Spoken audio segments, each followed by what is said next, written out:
I gave up 2 precious vacation days to come back to Wisconsin, just to help my dad fix a garage he hasn't touched since the Bush administration. That's what I told my wife, half laughing, half serious, as I zipped up my overnight bag. She gave me that look, you know, the one that says I support you, but I also know you're full of it. And maybe I was. Maybe this wasn't just about helping my dad patch up a sagging roof. Maybe deep down, I was hoping for something else. Or fearing something else. The drive up from Chicago was 4 hours of mental gymnastics. I practiced what I'd say to him. Rehearsed conversations that'd never happen.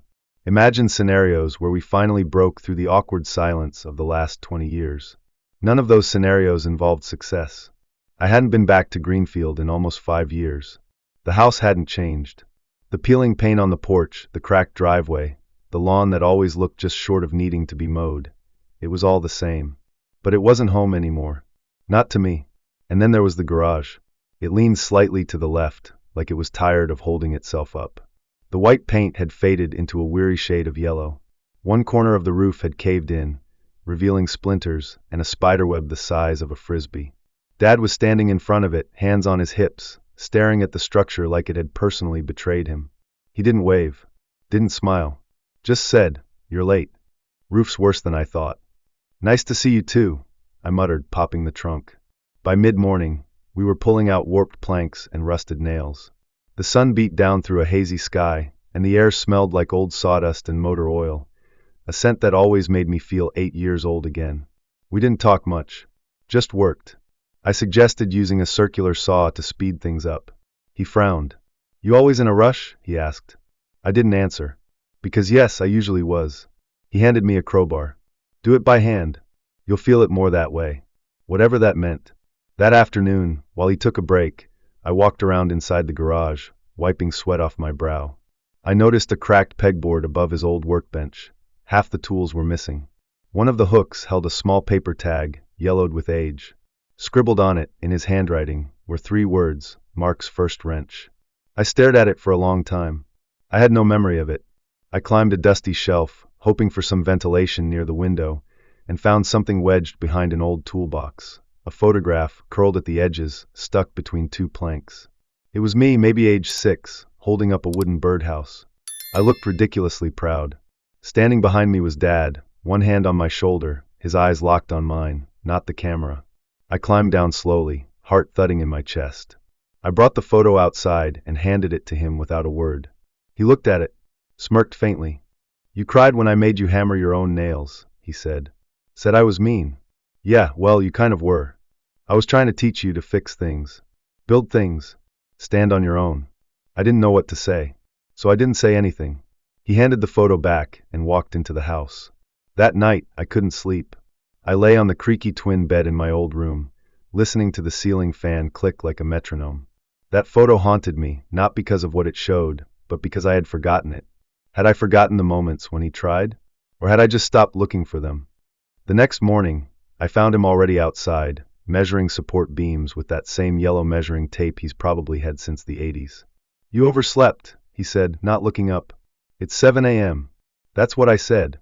We worked in near silence for hours. The only sounds were the occasional grunt, the tap of nails, and the hum of cicadas. I reached for a beam and sliced my palm on a jagged nail. It wasn't deep, but it bled fast. "Damn it," I hissed. Dad looked up, walked over, and wordlessly pulled a rag from his back pocket. He wrapped it around my hand, like he'd done it 100 times before. Tight. Not gentle, but firm. "You always move too fast," he said.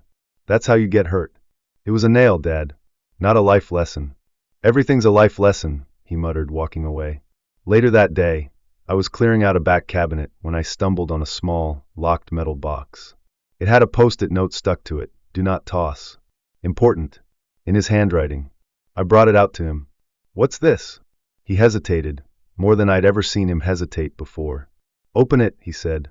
Inside were dozens of folded sheets of paper, all the same size. Each one had a hand-drawn sketch, some of tools, others of garage layouts, inventions, contraptions. Every single one had a title, Mark's Fix-It Plans. Dated from when I was a kid. I felt a lump rise in my throat. "You saved these?" "You made them," he said simply. "Wasn't gonna throw out your blueprints. I forgot I even drew them." He didn't reply. I looked through each one. crayon-colored schematics of fantastical machines, a robot that could do homework, a lawnmower that played music, a wrench with 10 functions. Childish.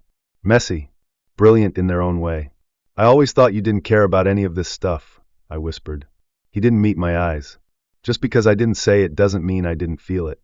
That hit harder than I expected. That night, we sat on the porch. He handed me a beer. For the first time in my life, we drank together without a single word between us. Just the crickets, the breeze, and the knowledge that somewhere between the nails and the memories, something had started to shift. He still hadn't said the words I spent my childhood waiting to hear. But tonight I didn't need them, because he'd kept the blueprints. He'd kept me. The sky opened up that morning, pouring steady rain over the roof we'd just finished sealing. I stood by the window, sipping coffee from the chipped world's okayest dad mug I'd found in the back of a cabinet. I didn't know if he bought it for himself or if someone gave it to him as a joke, but it was oddly perfect. Dad walked in, brushing water from his shoulders like it was just an inconvenience, not the full-on summer storm it actually was. "No outdoor work today," he muttered. I nodded. "Guess we'll be stuck inside." He gave me a look. "Plenty to do in the garage." Of course. We spent the next hour inside the garage sorting through old drawers of screws and washers. It was the kind of work you do when you're not really trying to fix anything, just passing time with your hands because you don't know what to do with your heart. At one point, I opened a drawer full of old film canisters.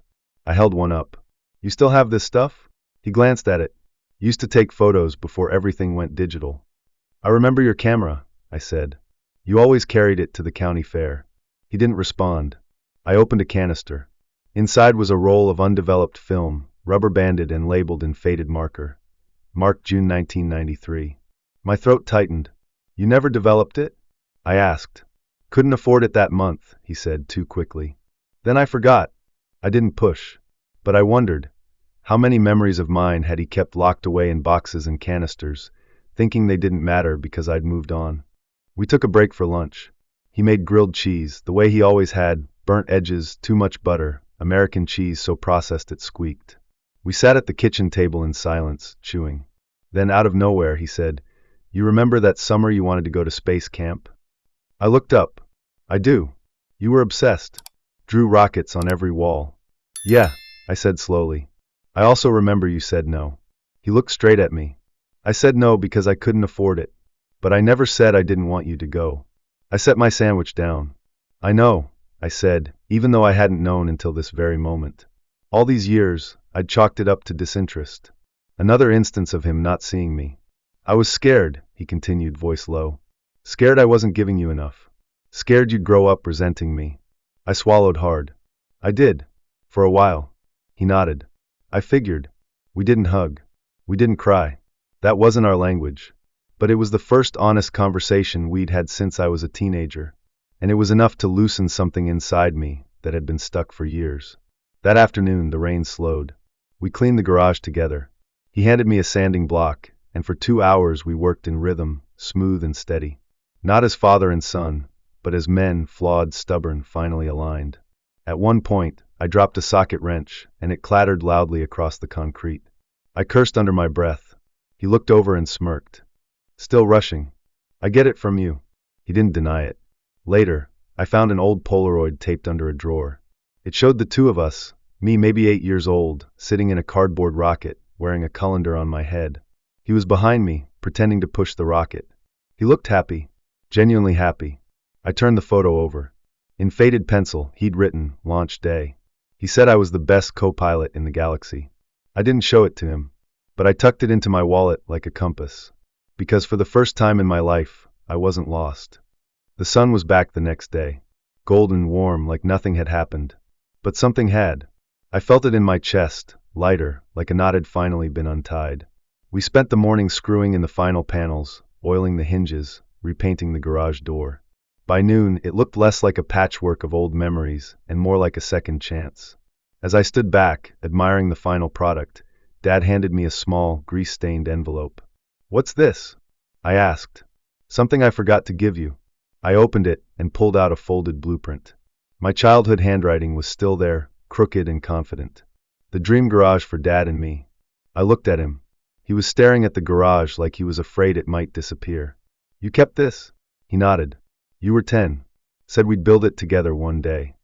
I didn't remember drawing it, but I recognized the sketch, a workbench on the left, a parts cabinet on the right, and two chairs facing each other in the middle.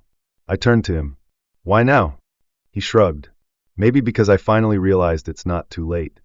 When I loaded up the car to head back to Chicago, the garage was quiet, clean, finished. But it felt fuller than it ever had before. He walked me out. No big farewell. Just a firm nod and a line that caught me off guard. You did good, he said. Thanks. Proud of you. 3 words. 3 words I didn't even know I'd been waiting for until I heard them. I didn't say anything back. Just nodded, climbed into the car, and started the engine. I didn't cry on the way home. But I thought about it. I thought about the wrench he gave me. The film canisters. The co-pilot photo. The blueprint I never knew he kept. And I thought about this. He never said, I love you outright. But he didn't have to. Because love was in the way he saved my drawings.